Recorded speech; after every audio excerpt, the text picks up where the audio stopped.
Hey guys, I hope everyone is doing well. This is Rudy. Hey, I just wanted to make a video and capture some thoughts, and I got so many things going on in my head I don't even know where to start, but I guess I'll start with Pastor Manning. When he was escorted out of that trial, I was there and I witnessed that firsthand, and you could have heard a pin drop as Pastor Manning was engaging Lieutenant Colonel Terry Lakin's parents in a conversation, and military men walked from the back of the courtroom up to the front and escorted him out. It was just one of the most ominous events I've ever seen. And you have to understand the courage of Pastor Manning and his two congregation members to walk into that trial as black men, three black men, and to be in support of Lieutenant Colonel Terry Lakin, and then to be treated in the most demeaning way you can possibly imagine, and humiliated, and walked out and put one of Pastor Manning's congregation members in the back of a squad car, and to treat them like absolute criminals when they're one of the most righteous voices who's speaking out for the truth in all of America, if not the most righteous voice. So, I'm befuddled that the military would do something like that, because he was posing no threat. He was not acting in any way to cause a scene. He was there in peace to show support for Lieutenant Colonel Terry Lakin. The trial was open to the public. He had done nothing wrong. And to detain him for 3 hours and to treat them in the demeaning and humiliating way they did is atrocious. It's absolutely more than atrocious. You know, you guys know that I get excited sometimes, and I'm trying to control myself, but it was not right. It was absolutely not right the way they treated Pastor Manning, and detained him and questioned him and walked him out of that courtroom like he was some sort of criminal. And all he has done is use his First Amendment freedom of speech to speak up in support of Lieutenant Colonel Terry Lakin, and say that we need to speak the truth regarding the birth certificate issue and also the natural born issue. So I wanted to put my thoughts on record for that. It was absolutely atrocious what I saw firsthand. The other thing is, we need righteous men and women of God to speak up now more than ever. Let me just say that the biggest majority of my life, I was the biggest introvert that you could ever imagine. I didn't care to talk to anyone about current events. I didn't care to talk to anyone about social events or politics or religion. I just didn't have any desire. But now that I have been woken up to the evils of the world, it's like I'm going to have to shout it. If I don't, the rocks will cry out. Once a person becomes convinced and actually becomes awake to all the evil lies and deceptions that Satan is spinning in this world, you just feel convicted in your heart to shout from the rooftops and to say the truth.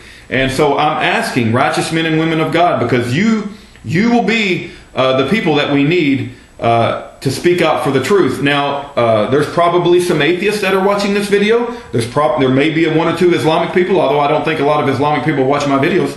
But here's what I've learned in my activism over the past year, in traveling to New York and traveling to Fort Meade, and engaging in political events in my local area, and engaging in my local churches. What I've learned is that Christians, far and away, and you're going to think I'm bragging, you're going to think I'm a little biased, but I'm telling you what I believe to be the truth. Christians, people who follow the example set by Jesus Christ in the Bible, hold the value of truth much higher than any segment of society.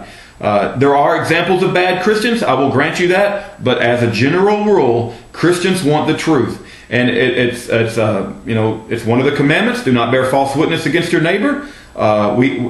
Jesus said, I am the truth, I am the way, the truth, and the life. No man cometh unto the Father except by me. The Bible is filled with examples of how high we set on telling the truth. Now, atheists, because they don't believe in God, they believe the Bible is just an old book that can be dismissed. They draw their morality and their baseline for ethics from the institutions of mankind. And so when the institutions of mankind will give approval to a man rising to the highest office in the land in the most fraudulent way possible, and with no evidence that he meets the constitutional eligibility requirements, the atheist will just be more accepting of it. I'm not saying every single time, but I'm saying as a general rule, it is given that an atheist draws his baseline for morality from the institutions of society. The problem with that is the institutions of society can be corrupted. They can be corrupted with the Federal Reserve System, the fiat money system, and by all the lobbying and by all the criminal interests that will eventually get control and have gotten control of our media, of our banking, of our political institutions. And so the atheist will not risk it all, even though he may be convinced. It's very unlikely for him to actually see past that, because he just gives the highest authority to our institutions. Whereas a Christian man or woman of God understands that his rights are inalienable by God, and that his freedoms and his free will is our most precious gift from God, and that we must speak out even if the whole world turns against us. An Islamic person, and correct me if I'm wrong, but I saw a video, and I haven't done a tremendous amount of research, but believes in this concept called taqiyya. And I'm not claiming to be an expert here, but so if I'm wrong, tell me I'm wrong. But my understanding is that the Quran tells the Islamic person that it's okay to lie to an infidel if it overall furthers the cause of Islam. So, my experience and my life experience and my logic tells me that we're going to have good Christian, righteous men and women to speak up for the truth, just like Terry Lakin did, who's willing to risk his job, risk his future, go against all of society in order to correct all of the evil things that are going on in our country and have been taken over. See, they're trying to diminish and demean and demarginalize Christians. It's just like they walked Pastor Manning out of that courtroom. When I walked into the Majestic Theater and the management told me I couldn't pass out flyers and they didn't want to hear about Terry Lakin, they had me put in handcuffs and they had me thrown out. Now, I'm not telling you the story because this is not a Rudy Davis story, but I'm telling you that as an example that if good Christian men and women don't stand up, if we don't have, the only thing required for evil to prevail is for good men and women to say nothing. We need good men and women who value the truth, who understand the example that Jesus Christ set for us in the Bible, to speak out. See, the Bible and the example set by Jesus Christ is our moral baseline. That's the baseline of how we know what is good and what is bad. If you take that away, if you dismiss the Bible and if you dismiss Jesus Christ, then it will be substituted. Well, who's going to substitute what is right and what is wrong when you take away the life of Christ? Man will start substituting, and man's going to screw it up. Man is not going to be as good as God is, and we're going to have a lot of problems with the secular humanism way of life. They're going to treat you like an animal in a zoo. You're not going to be a righteous, independent human being anymore. You're going to be an economic unit that either has value or does not have value to society at large. See, Christians value all human life.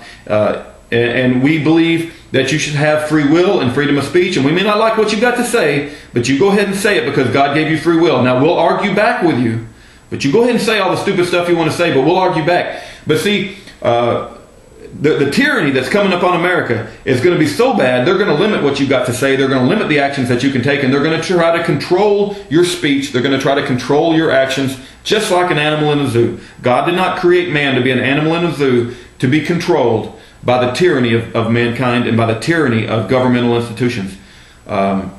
So that's my little thought for the day. I just really hope that good Christian men and women speak out. As I've injected myself into the fabric of life, I have seen time and time again that the people that are the most outspoken, that are risking it all, that are the people that I meet in my journey throughout life that are doing good works for the kingdom of God are Christians. I'm not saying that there's not an exceptional atheist every now and then, or maybe there's a brave Islamic person that'll speak out about the birth certificate, but I don't see it. I mean, on the whole, I don't see it. So we've got to rally the troops. We need the body of Christ and good Christian men and women to stand up for the truth. Speak out. Expect to be ridiculed. I think it's James 4:4, if I'm not mistaken, that said, "You are an enemy of God if you are a friend of this world. The world will not like you when you speak out for the truth."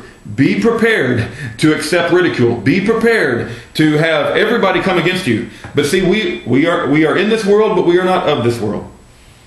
So I would ask that, recognize your spiritual heritage. Recognize that you are a mighty child of God, and that you're going to speak the truth and let the chips fall where they may. But you're going to do the right thing, and when we get to the other side, and we're going to be peaceful, and we're going to abide by the example set in the Bible, but we want to hear from my Father, well done, my good and faithful servant. So, having said that, also I wanted to make some announcements. I just found out about this recently, but I made a video to write Lieutenant Colonel Terry Lakin an encouraging letter. The man is in prison. He needs to hear from people that support him, so it's reinforced. I mean, I can't imagine being in prison and going through all the things that he's done. He spent $180,000 of his own money. He's lost his entire future, and it would be nice to have a few people write a little bit of encouraging letters to him. And then also, not only encouraging letters, but call. There's a number, and I'll put it in the information bar, Major General Horst, and ask for clemency. Let's not give up. He doesn't have to serve the 6 months and be away from his family the whole time. Call Major General Horst and ask for clemency, and let's try to persuade the man that, if he has any doubts, that Lieutenant Colonel Terry Lakin is a true hero. Now, there's also, on Safeguard Our Constitution, there's some new t-shirts that have come out. I'm not trying to sell you anything. I don't get any of this money. If you don't have the money, then don't buy it. But if you do have the money and you're interested in owning a t-shirt or a mug or whatever the case is, I wanted to make you aware of this. I'm going to get a t-shirt and I'm going to wear it into Walmart. I don't even want to go to Walmart, but if I was to go to Walmart, there's a Brookshire's down the street too, and I try to go to Brookshire's as much as I can. If I'm going to the auto shop, if I go into Bass Pro, I'm going to have this t-shirt on, and I picked out my favorite, and I'm interested in what you guys' favorite, but there's some t-shirts, and it helps get the message out. Sometimes you just don't have the time to get into a 15-minute conversation with somebody, and so it's very helpful to wear a t-shirt. The first one is the Obama quiz, and it has a box, and I'll put it up right now, but it says fork over $10 birth certificate, and the second option was, or send Terry to jail. Well, Obama picked the wrong freaking choice. And Obama thinks this issue is going to go away. It ain't going to go away. No, justice is coming, Obama. Justice is coming. You can call me a racist. You can call me a religious nut. You can call me whatever you want to call me. But justice is coming. The truth will be made known. You're not going to send a righteous man to jail and get away with it. You're not going to do it. And your birth certificate, we're going to get a chance to see it. I guarantee you. And the truth will be made known about you. The second one, and I'll put it up right now, is all he wanted was the truth. Instead, he got prison. So that's another good t-shirt to get if you're so inclined. And then the third one is birth certificates are like belly buttons. Everyone's got one, except apparently Barack Obama. So, I don't know what to say. These t-shirts are a good way to, make your position known without necessarily having to get into 15-minute conversations with everyone individually. I'm going to get a couple, and I'm going to wear the Obama quiz. I really, really like that one. And I'm also going to wear all he wanted was the truth. Instead, he got prison. The third one I like, but having a picture of shirtless Obama on my, having a picture of Obama without a shirt on my t-shirt, just it ain't something that's up my cup of tea. But in any event, there's another website, and again, pray about it. You make the determination. But there's a website called terrylakin.com, and if you want to make a contribution, he spent $180,000 of his own money. Who knows what his future will be like? You could donate to his defense fund. I'm not, telling you to do that, but you pray about it and you make up your own mind. I think that Terry Lakin has taken a huge stand for America, and I want to support the man, and if you feel led to do so, you please do that as well. But we have got to stand up as the body of Christ. We have got to support people that are strong enough and who will speak the truth, even if the world comes against them. We have got to stand up and speak the truth ourselves. If this world is going to be put back on the right track, and if America is to be saved from the tyranny that's coming, it's going to be righteous men and women of God that do it. And don't lose sight of that. There isn't no other people going to ride in on a white horse. It's going to be God working through the righteous men and women of God, and we have to open ourselves up as a vessel and say, God, use us. God, do whatever you want to do. I'm yours. And give ourselves up to the will of God to perform His will in this earthly world so that we can make a better country for our children. So that's what I got to say about that. I hope every one of you have a great day, and Merry Christmas. None of this happy holiday stuff. Merry Christmas.